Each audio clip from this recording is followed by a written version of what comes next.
ఉపన్యాస భూషణ శ్రీమాన్ గుదిమెల్ల శ్రీ కుర్మాస్వామి వారిని మహాభారతం అరణ్య పర్వంపై ప్రవచనం చేయవలసిందిగా ప్రార్థిస్తున్నాను.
కృష్ణో రక్షతు నో జగత్రయ గురు కృష్ణం నమస్యామ్యహం కృష్ణే నామ రసత్రవో వినిహతా కృష్ణాయ తస్మై నమః.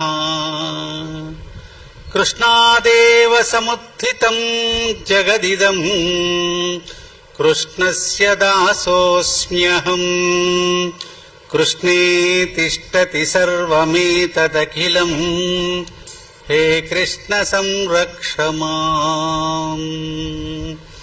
దిశంతు మే దేవ సదా త్వదీయాః దయాతరంగానుచరాః కటాక్షాః శ్రోత్రేషు పుంసాం అమృతం క్షరంతీం సరస్వతీం సంశ్రితకామధేనుం.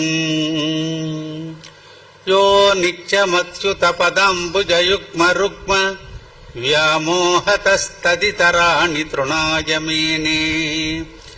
అస్మద్గురోర్భగవతోస్య దయైకసింధోః రామానుజస్య చరణౌ శరణం ప్రపద్యే. కాశ్యపాన్వయ సంజాతం నారాయణ పదాశ్రితం శ్రీమన్నారాయణం వందే యతీశ్వర శ్రియాజుషం. పరాశర్యవచః సరోజమమలం గీతార్థగంగోత్కటం నానాఖ్యానకకేసరం హరికథా సంబోధనాబోధితం. లోకే సజ్జన షట్పదైరహరః పేపీయమానం ముదా భూయాద్ భారత పంకజం కలిమల ప్రధ్వంసన శ్రేయసే. ఆదౌ పాండవధాత్రరాష్ట్రజననం రక్షాగృహే దాహనం ద్యూతశ్రీహరణం వనే విహరణం మాత్స్యాలయే వర్తనం. లీలా గోగ్రహణం రణే చ విజయం సంధిక్రియాజృంభణం పశ్చాత్ భీష్మ సుయోధనాదిహననం ఏతన్మహాభారతం. త్వమేవ మాతా చ పితా త్వమేవ త్వమేవ బంధుశ్చ సఖా త్వమేవ త్వమేవ విద్యా ద్రవిణం త్వమేవ త్వమేవ సర్వం మమ దేవదేవ.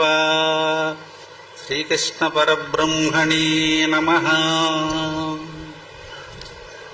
బృందావన క్షేత్రపాలకుడు, అఖిలాండ కోటి బ్రహ్మాండ నాయకుడు, భక్తవత్సలుడు, గోదా పద్మావతి సమేత శ్రీ శ్రీనివాసుని యొక్క దివ్య శ్రీచరణ సన్నిధానంలో అనేక దాసోహాలు సమర్పించుకుంటూ అన్నమయ్య వేదిక ముందు భాగాన ఉన్నటువంటి భగవద్బంధువులందరికీ స్వామి యొక్క కృపతో సమస్త అభీష్టములు నెరవేర్చును కాక అని ప్రార్థన చేస్తూ జై శ్రీమన్నారాయణ, జై శ్రీమన్నారాయణ, జై జై శ్రీమన్నారాయణ.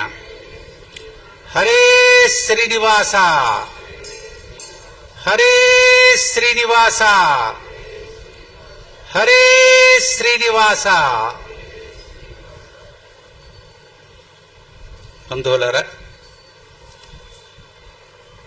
మహాభారతంలోని అరణ్య పర్వంలో మనం కథా విశేషాన్ని తెలుసుకునే ప్రయత్నం చేస్తున్నాం.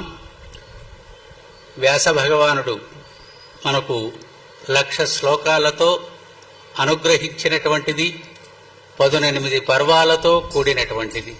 అందులో మనం వనపర్వంలో ఉన్నామన్నమాట. వనవాసం చేస్తున్నటువంటి పాండవుల యొక్క స్థితి, కౌరవుల యొక్క మనఃప్రవృత్తి, మధ్యలో ఉన్నటువంటి సన్నివేశ సంఘటనలను మనం అన్ని కూడా క్రమక్రమంగా తెలుసుకునే ప్రయత్నం చేస్తూ ఉన్నాం. భారతీయులుగా పుట్టినటువంటి మనమందరం కూడా తప్పనిసరిగా రామాయణం, మహాభారతం, భాగవతం ఈ మూడు కూడా తప్పనిసరిగా పఠించవలసినటువంటి, తెలుసుకోదగినటువంటి ఉన్నతమైనటువంటి ఉత్కృష్టమైనటువంటి గ్రంథాలు. పూర్వకాలంలో మన వాళ్ళంతా కూడా చదువు అంటే ఇవే చదువు.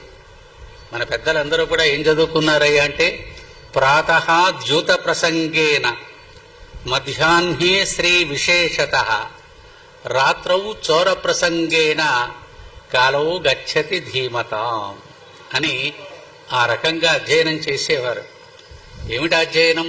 విద్య అంటే ఏమిటండి? మనం నేర్చుకునేటువంటి విద్య వాళ్ళందరికీ కూడా మార్కులు, ర్యాంకులు, దాన్ని కొలమానంగా మనం చూస్తున్నాం మన బిడ్డల యొక్క పరిస్థితిని. దాని తర్వాత జీవన విధానం, జీవితంలో పొందవలసినటువంటి స్థితి, కష్ట నష్టాలను ఎదుర్కొనేటువంటి పరిస్థితులకు సంబంధించినటువంటి కమ్యూనికేషన్ స్కిల్స్ అంటారే, అవి ఈ తరంలో చాలా బాగా లోపించాయి. అందుకని ప్రత్యేకంగా వాటికి తరగతులు పెట్టి చెప్పాల్సినటువంటి పరిస్థితి ఈనాటి యువతకు ఏర్పడవలసినటువంటి బాధ్యత ఉన్నదన్నమాట. కానీ